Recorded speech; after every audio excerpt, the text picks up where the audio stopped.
So hello everyone, आज चाहिँ म होइन नेपालको एटिएममा आएको छु। मसँग चाहिँ एउटा गल्फ कन्ट्रीको एटिएम छ होइन, मास्टर कार्ड हो। आज ट्राई गर्छु। आज यसमा मेरो अलिकति छ ब्यालेन्स, म ट्राईको लागि मात्रै निकाल्ने ट्राई गरिरहेको छु होइन। हुन्छ कि हुँदैन ट्राई गरेर हेर्नु। पैसा माथि त भन्दाखेरि पैसा काट्छ निक्लिन्छ भनेको छ। ट्राई गरेर यो गल्फ हो, गल्फ ब्याङ्क हो, कुवेतको है। देखेर आएको जता देखाऊ है।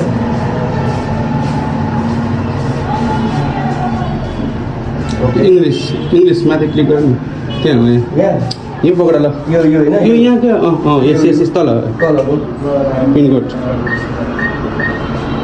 नेक्स्ट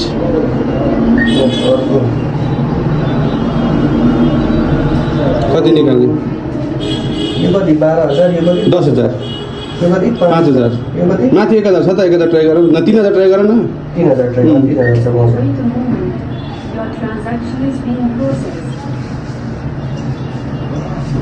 यस हैन त।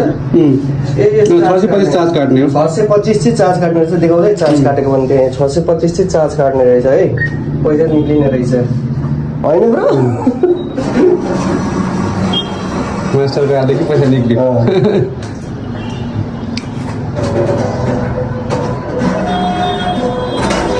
ल हेर्नु त यहाँ फाइनली मास्टर कार्डबाट हामीले पैसा निकाल्ने। यो विदेशको कार्ड हो है, नेपालको होइन। Okay guys, thank you. धन्यवाद।